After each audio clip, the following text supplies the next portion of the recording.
Bueno, en esta charla taller vamos a aprender a afrontar la autoexigencia sexual, que sería el nombre que se le da a esa presión por dar la talla, por estar a la altura, por hacerlo bien en las relaciones sexuales. Para ello se ha dividido la charla taller en tres secciones que responden a tres preguntas. La primera sería ¿por qué vivimos las relaciones sexuales esforzándonos en dar la talla? La segunda sería ¿por qué esta estrategia nos aleja del objetivo? Y la tercera, cómo sí se pueden afrontar las relaciones sexuales de forma sana. Bueno, me voy a empezar presentando brevemente. Soy Laura, soy psicóloga general sanitaria y estoy especializada en terapia sexual y de pareja, aunque bueno, también abordo otras problemáticas que os las dejo por aquí.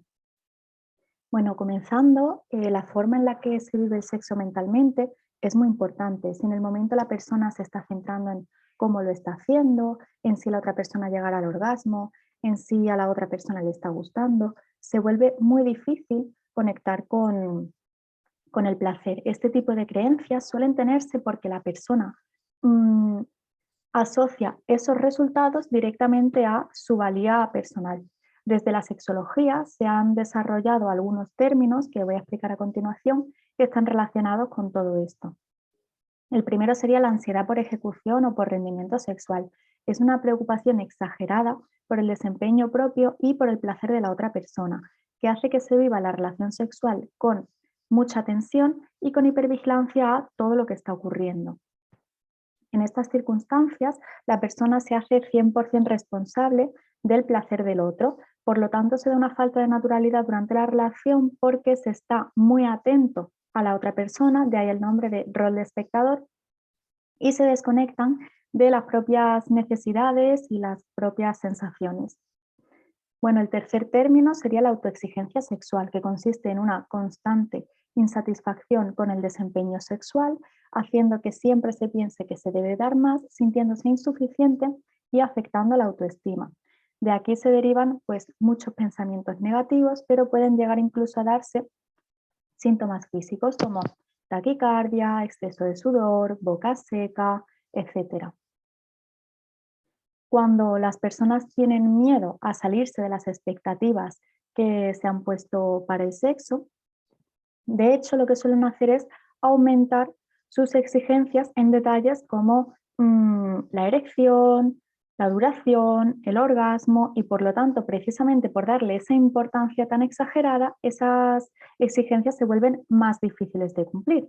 A esto en la psicología se le ha dado el nombre de profecía autocumplida, que consiste en que el hecho de realizar un pensamiento predictivo aumenta la probabilidad de que esos hechos ocurran. ¿Por qué? Porque la persona acaba modificando su conducta para que encaje con esa creencia y por lo tanto acaba provocando el resultado temido. Entonces, bueno, como podemos ver, el hecho de tener este tipo de ideas y creencias sobre cómo debemos ser en las relaciones sexuales acaba interfiriendo en la respuesta sexual. Todo esto lo voy a explicar un poco para que se entienda mejor, definiendo muy brevemente la respuesta sexual humana, ¿vale? La respuesta sexual serían todos aquellos cambios que se dan ante la estimulación sexual y que implican tanto al cuerpo como a la mente como a las emociones. Y serían 5 fases: el deseo, la excitación, la meseta, el orgasmo y la resolución. El deseo se da en un plano muy mental, son los pensamientos, los impulsos, las emociones y las sensaciones, ya vengan provenientes de los sentidos, es decir, estímulos externos, o de aspectos cognitivos, es decir, estímulos internos, que nos dan la atracción y motivación sexual necesaria para iniciar una conducta sexual o dejarse llevar por una fantasía, etc. El deseo se puede potenciar entrenando la imaginación en las fantasías, leyendo relatos eróticos, viendo películas o series con contenido erótico y, muy importante, reservando cierta cantidad de tiempo diario o semanal en el que podamos acceder a estos estímulos y podamos alimentar ese deseo. Cuando se mantiene el deseo durante una cierta cantidad de tiempo a un cierto nivel, se da la excitación. De hecho, la calidad de esta excitación va a depender en gran parte del deseo. Normalmente la gente reduce la excitación a la lubricación y la erección. Sin embargo, es bastante más compleja. Se se da una sensación subjetiva de placer sexual que se acompaña de varios cambios físicos. En el caso de los cambios femeninos, pues la dilatación vaginal, la lubricación, la erección de los pezones, la elevación del útero y el cérvix. En el caso de los cambios masculinos, pues tanto la erección como el engrosamiento del escroto, como la elevación y el aumento de tamaño de los testículos. En ambos sexos o en ambos géneros se da el aumento de la frecuencia cardíaca, respiratoria, la rojez, el aumento de la temperatura corporal, etc. Una manera de potenciar la excitación sería el autoconocimiento de las propias zonas erógenas, es decir, de las zonas que nos gustan que se estimulen, y la buena comunicación con la persona con la que se mantiene la relación. La meseta corresponde a una fase en la que se va incrementando y manteniendo la excitación y es necesaria para que la persona pueda llegar al orgasmo. Lo que es necesario en esta fase es que la persona pueda concentrarse y dejarse llevar por las sensaciones, por lo que todo lo que vamos a ir explicando en lo que queda de charla taller viene muy bien para potenciar esta fase. Bueno, el orgasmo es el punto culminante de la excitación. Aquí se da una caída brusca de la tensión psicológica y se dan contracciones rítmicas, en la musculatura perineal y en los órganos reproductores, ¿no? Además, se acompaña de un aumento de la frecuencia cardíaca, respiratoria y de la tensión muscular. Además, en el cerebro se liberan pues, ciertas hormonas para el placer y, por lo tanto, en la resolución se da una vuelta del cuerpo al estado previo acompañada de una sensación de bienestar y de relajación general gracias a dichas hormonas liberadas. Es importante decir que en el orgasmo tenemos que tener la idea de que es una respuesta involuntaria, que el hecho de obsesionarse con llegar a él y conseguirlo nos aleja de hecho de poder tener un orgasmo porque no se da la relajación y excitación necesaria para que ese orgasmo se produzca. Entonces, bueno, como estamos viendo, el hecho de anticipar todas estas ideas, de tener esa autoexigencia, ese rol del espectador que me desconecta de lo que está pasando, perjudica a la respuesta sexual. Si nos paramos a pensarlo, ese rol del espectador me hace que mis pensamientos no estén enfocados al deseo sexual, sino a la atención a la otra persona y que las sensaciones corporales se desatiendan, por lo tanto no es posible ni el deseo ni la excitación. Además, esa anticipación de que todo va a ser negativo, pues directamente se carga el deseo, ¿no? Ahora os voy a presentar más detalladamente en qué consiste la ansiedad, que es una emoción que ayuda a la supervivencia, puesto que cuando aparece un peligro, se da una respuesta corporal completa con la intención de hacer frente a ese peligro, ¿no? Garantizar la protección de la persona. ¿Qué ocurre? Que el cerebro no detecta exactamente qué peligro se está dando y si esa respuesta corporal nos ayuda o nos perjudica. Y eso es lo que vamos a ver ahora cuando explique un poco el sistema nervioso autónomo. El sistema nervioso autónomo se encarga de algunas funciones involuntarias del cuerpo, entre ellas pues, de la respuesta sexual. Está dividido en dos subsistemas, que serían el sistema nervioso simpático y el sistema nervioso parasimpático. El sistema nervioso simpático se encarga del deseo. ¿Qué ocurre? Que cuando se da una respuesta de ansiedad, también se encarga de colocar al cuerpo en alerta, es decir, de provocar pues, un aumento de la frecuencia cardíaca, de la frecuencia respiratoria, etcétera, que impide además la respuesta sexual, porque lo lógico es que en una situación de peligro se desatienda la excitación porque se está afrontando un peligro. ¿Qué ocurre? Que cuando llevamos esos pensamientos a la relación sexual, tenemos como resultado ansiedad durante ese momento sexual.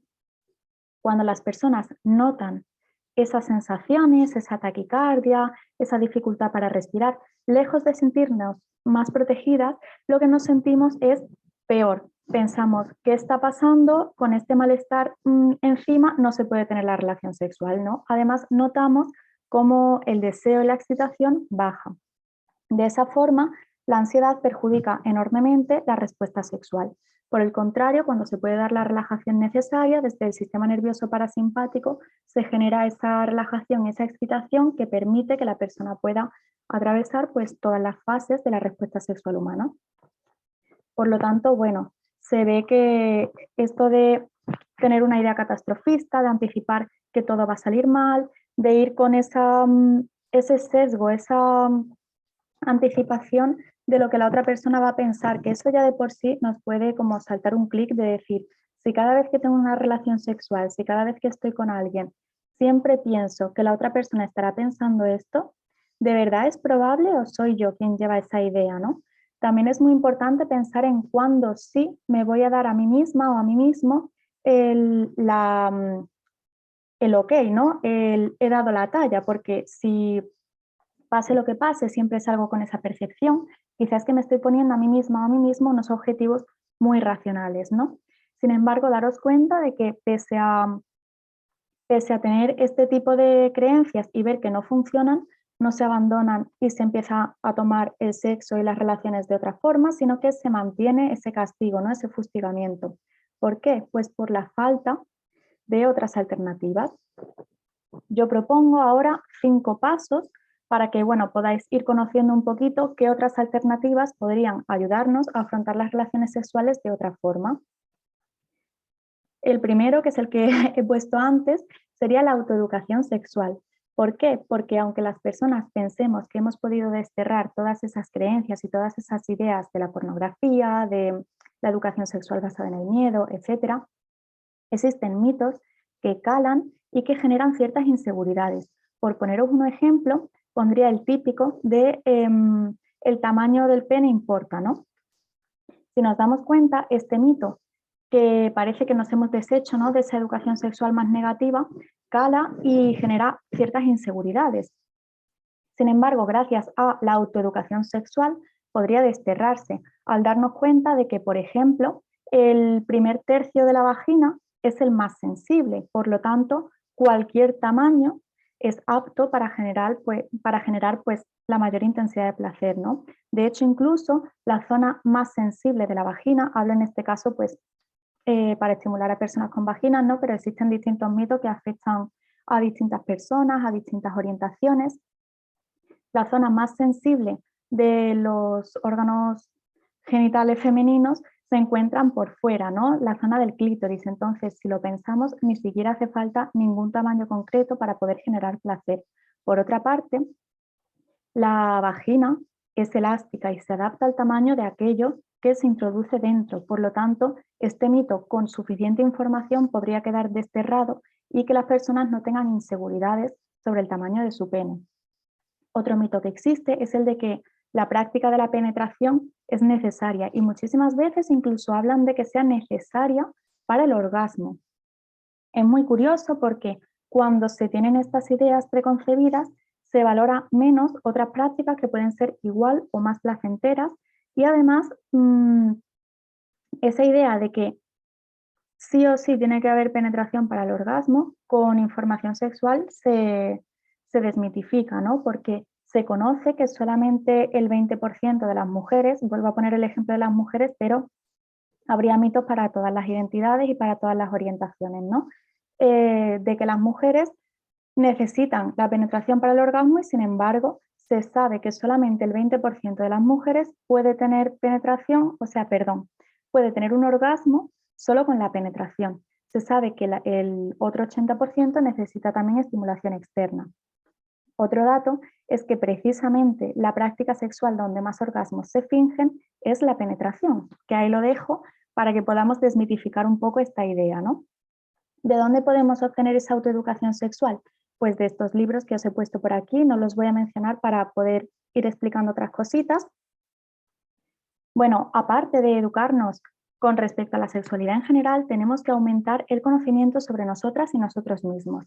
He dejado aquí unas preguntas que, bueno, la idea es que ya que este taller es en diferido, podáis pausarlo, daros vuestro tiempo e irlas respondiendo poco a poco para ver si algo chirría, si algo sería necesario darle una vuelta. Las preguntas son, pues bueno, ¿qué es para ti el sexo? ¿Para qué tienes el sexo? ¿No? Pues para tener complicidad, comunicación, etcétera. ¿Qué requisitos son esenciales y necesarios en el sexo? ¿Qué te gusta a nivel de zonas del cuerpo, a nivel de prácticas, a nivel de cómo quieres que sea la otra persona? ¿Cuáles son tus necesidades y cuáles son tus límites, ¿no? Algo muy importante es que si respondiendo a estas preguntas te vienen muchos debería durar más la relación, debería tener una erección más potente, etcétera, puede ser una señal de alarma de que necesitas cambiar tu concepción sobre las relaciones sexuales para poder disfrutar más. Y si estas ideas se te fueran de las manos y no pudieras gestionarlas bien, pues puede ser una buena señal para acudir a terapia. Bueno, el tercer paso sería cambiar el altruismo sexual, que es esa actitud de dar sin recibir nada a cambio, de no mirar por las propias necesidades, etcétera, por la responsabilidad del placer. Antes, cuando hemos hablado del rol del espectador, hemos hablado de que cuando la persona se responsabiliza del 100% del placer de la otra, desconecta de sus propias sensaciones y por lo tanto disfrutar se vuelve imposible. Si lo pensamos, si las dos personas hacen eso, esta se encarga del placer de esta y esta del placer de esta, las dos personas estarían desconectadas de sus sensaciones y por lo tanto el disfrute en esa relación sexual se vuelve imposible para ambas. ¿Qué es lo sencillo y lo adecuado? Que cada persona se responsabilice de su placer, que es a lo que me quiero referir, pueda conectar con lo que necesita y lo pueda expresar para que puedan ayudarse mutuamente a disfrutar más. Entonces, para esta responsabilidad del placer es necesario pues el autoconocimiento, no fingir, que es muy importante, porque si no la otra persona cree que ya te ha proporcionado placer y sin embargo no es así. Aprender a decir que no, comunicar y, muy importante, elegir con quién sí y con quién no. ¿Por qué? Porque no podemos pretender sentirnos seguras y seguros en un espacio inseguro. De hecho, si nos sentimos inseguros y resulta que es porque la respuesta de la otra persona, si no nos ajustamos a unos estándares, pues es una respuesta negativa, una respuesta que nos incomoda, al final se trata esa inseguridad de una señal de alarma para que nos vayamos, ¿no? Para que digamos, esta persona, pues no. Lo que necesitamos recibir en ese momento de intimidad es apoyo, comprensión y aceptación. El cuarto paso sería salir de la visión túnel. Para este paso vienen muy bien todos los pasos anteriores. Voy a explicar lo que es la visión túnel. La visión túnel es un término que se usa en psicología para hablar de cuando tenemos una perspectiva sesgada y parcial de la realidad en la que siempre hacemos una interpretación negativa y por lo tanto vivimos las experiencias pues de forma catastrofista cuando quizá no han pasado exactamente así, ¿no? Y esto pues es muy frecuente en las relaciones sexuales en las que se lleva una idea y se sale siempre insatisfecho, ¿no? O siempre decepcionado o decepcionada con uno mismo, con una misma. ¿Cómo se puede salir de esa visión túnel? Pues bueno, unos pequeños tips, por así decirlo, sería tratar de buscar argumentos más objetivos, ¿no? Más realistas, que me ayuden más a entender qué es lo que de verdad ha pasado. Luego también el autodiálogo sano, que sería pensar un poco, bueno, ¿me ayuda tratarme así? ¿Me ayuda a pensar así sobre esta situación? Y finalmente también pensar en, bueno, ¿qué sería lo peor que podría pasar y qué podría hacer yo si eso pasase? ¿No? Tener unas expectativas realistas y no anticipar pues algo catastrófico, que no tenga solución, etcétera. Es muy importante, quiero mencionar, que no existe ningún tip concreto sobre prácticas, sobre nada que deberíais hacer, sobre nada que se haga de una forma concreta, por mucho que existan ahora desde muchísimas páginas de Instagram vídeos sobre formas de hacer esta práctica, ¿no? Pues realmente no, realmente se trata de pensar qué necesitamos, qué nos gusta y preguntarle a la otra persona qué le gusta a ella. Y simplemente con eso nos podemos olvidar de todas esas exigencias, ¿no? El quinto paso sería atender a los 5 sentidos. Para poder bajarle el volumen a todas esas exigencias, a todos esos mandatos que nos ponemos, es muy importante poder poner la atención fuera. Toda esa necesidad de control que tenemos, de no salirnos de ciertas expectativas, nos lleva mucho a un plano mental desde el que no se puede disfrutar. Estamos viviendo la relación como un examen y no como un momento para compartir, para dar placer, para recibir placer, y eso genera mucha frustración. ¿Qué ocurre? Que generalmente nos cuesta poner el foco fuera.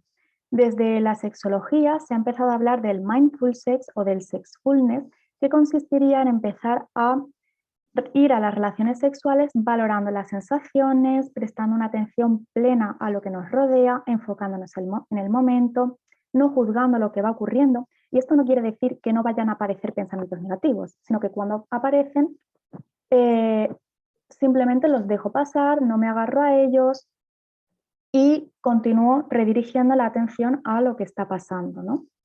Para ello, como normalmente no solemos estar entrenadas ni entrenados en esto de focalizarnos en el placer, pues traigo dos actividades de propuesta.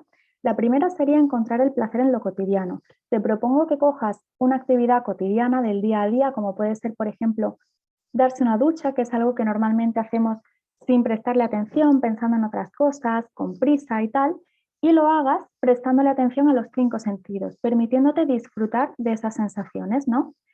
Atendiendo a qué ves, si escuchas algún sonido, qué hueles, cómo es el tacto, qué es lo que toca tu piel, si percibes algún sabor por casualidad y pues un poco valorando cómo te sientes y qué notas por todo el cuerpo, atendiendo a esas sensaciones y dejando pasar aquellos pensamientos que te interrumpan. Generalmente las personas cuando ganan esa capacidad de concentración, ese entrenamiento en vivir el momento presente, se vuelve más sencillo y se da una mayor predisposición a poder dejarse llevar cuando están con la pareja.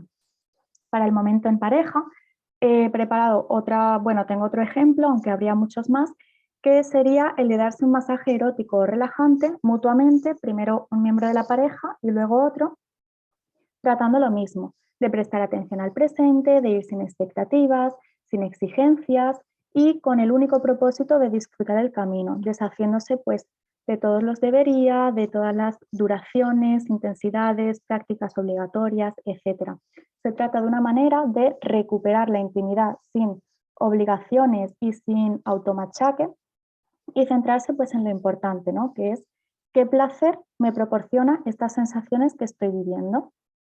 Bueno, he soltado unas cuantas ideillas que espero que os puedan servir de orientación para entender un poquito más por qué se da en algunas ocasiones esa autoexigencia sexual y un poco en qué perspectiva nos podemos colocar y qué pasos podemos comenzar a dar para liberarnos de ella. Por supuesto que si con estos recursos no fuese suficiente y con el trabajo personal os siguiesen quedando, pues, no sé, ciertos momentos de ansiedad, etcétera, por supuesto, aquí tenéis mis redes para contactarme y para preguntarme todo lo que necesitéis, ¿vale? Muchísimas gracias.